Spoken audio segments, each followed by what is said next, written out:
Au cœur de la société. Au cœur de la société est une émission préparée en synergie par les radios Inzamba, Agatekakawe, Radio RPA, Ijwi Yabanyagihugu, ainsi que la radio-télévision Renaissance. Le HCR et certains gouvernements de différents pays de la communauté est-africaine sensibilisent ces derniers mois les réfugiés burundais pour un rapatriement dans leur pays d'origine, surtout ceux qui résident dans les camps des réfugiés. Mais au début de ce mois de novembre, le gouvernement du Burundi a déploré le fait que ce rapatriement ne se passait pas comme prévu. Qu'est-ce qui empêche ces Burundais de rentrer dans leur pays d'origine en réalité? C'est ce que nous allons voir au cours du mini-magazine Au cœur de la société. À la présentation, c'est Emile Nibasumba, bienvenue. Le 2 novembre dernier, il y a une semaine, la réunion de 3 jours organisée par le HCR et le gouvernement du Burundi se clôturait à Bujumbura. La haut-commissaire adjointe du HCR, Kelly Clements, était sur place. Le chargé des questions des réfugiés au sein du ministère de l'Intérieur, Nestor Bimenyimana, a déclaré ce jour-là que les effectifs des rapatriés étaient très faibles.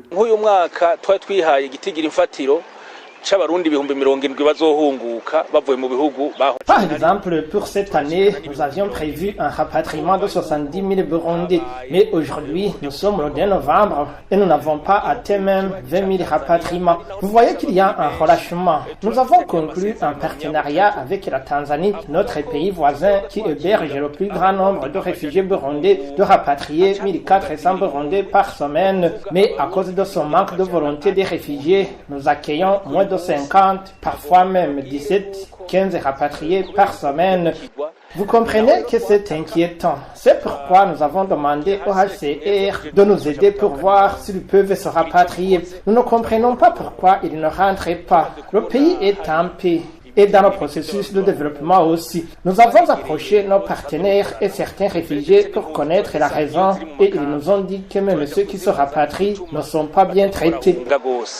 Ni naho rero twataka turabwira hasereti mwebwe mujejwe kudufasha gutahukana impunzi gira ico mukoze turabe ko barundi bohunguka.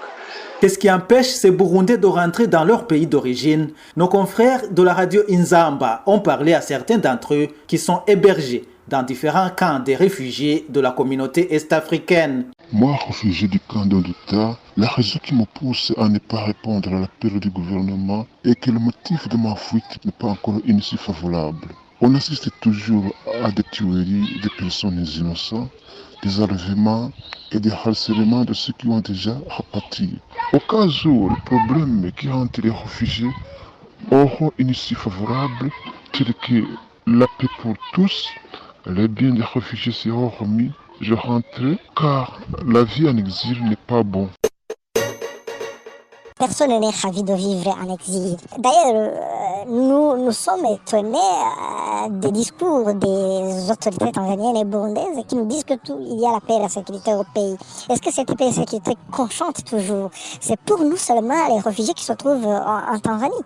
Ou bien c'est une paix, c'est pour tout le monde. C'est pour les journalistes, c'est pour les défenseurs des droits de l'homme, c'est pour les hommes politiques qui sont toujours en exil. Je pense que nous répondrons massivement à l'appel lancé par ces autorités-là le jour où les médias indépendants émettront sur le sol burundais. Le jour où les défenseurs des droits de l'homme seront de retour et les hommes politiques, je pense que ce jour-là, tout le monde se précipitera à s'inscrire sur la liste du rapatriement. Si moi je ne réponds pas à l'appel du gouvernement burundais de rentrer au pays, ça dépend de plusieurs raisons. D'abord, l'insécurité, le manque de liberté d'expression, les corps sans vie trouvés chaque jour, la tyrannie du parti au pouvoir et l'enlèvement des opposants que j'ai fuis existent encore. Ensuite, ceux qui rentrent au pays sont enlevés ou maltraités, ce qui les pousse encore une fois à fuir. Toutes ces raisons sont pour moi une barrière au retour au pays. Au micro de nos confrères de la télévision Renaissance, l'ancien vice-président de la République, Frédéric Bamvuginyumvira, indique que le HCR et le gouvernement du Burundi passent à côté du vrai problème. Lorsque j'analyse le déplacement des populations des jeunes Burundais qui quittent le Burundi pour l'Europe via la Serbie, Je crois qu'il est très clair que beaucoup de jeunes aspirent à quitter le Burundi. Je rencontre souvent les gens qui sont passés par la Serbie, qui arrivent fatigués, démunis de tout, et ils disent, voilà, nous sommes sauvés.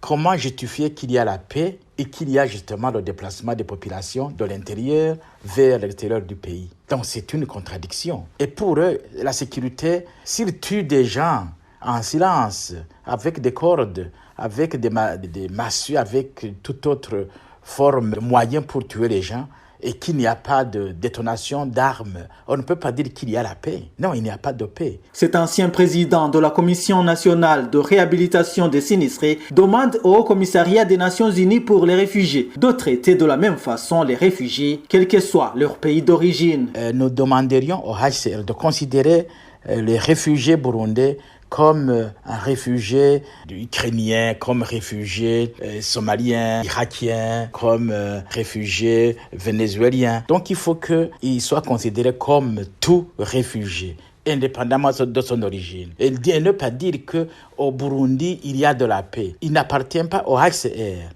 d'apprécier que dans un pays, il y a la paix ou non. Ce n'est pas ça sa mission. Les gens ne rentrent pas parce qu'il n'y a pas d'assez de paquets retour. Les gens ne rentrent pas parce qu'il y a d'autres raisons. Ça veut dire les raisons qui ont poussé le réfugié à partir à l'extérieur. Les mêmes raisons sont là. S'il y a la paix, les Burundais vont rentrer sans forcing. Que nous observons, c'est une méthode contre-productive. Jusqu'au 31 octobre 2022, la Tanzanie comptait plus de 145 000 réfugiés sur son territoire, tandis que le Rwanda en comptait plus de 50 000. Jusqu'au 30 septembre 2022, la République démocratique du Congo, elle, abritait plus de 41 000 réfugiés burundais, tandis que l'Ouganda abritait plus de 40 000. Jusqu'au 30 juin 2022, il y avait plus de 20 000 réfugiés et demandeurs d'asile burundais sur le territoire kenyan. Et voilà, c'est par ici que nous mettons un point final au mini-magazine au cœur de la société. Merci à vous tous qui nous avez suivis à la présentation. C'était Émile Niwasumba. À la semaine prochaine, si Dieu le veut. C'était l'émission Au cœur de la société.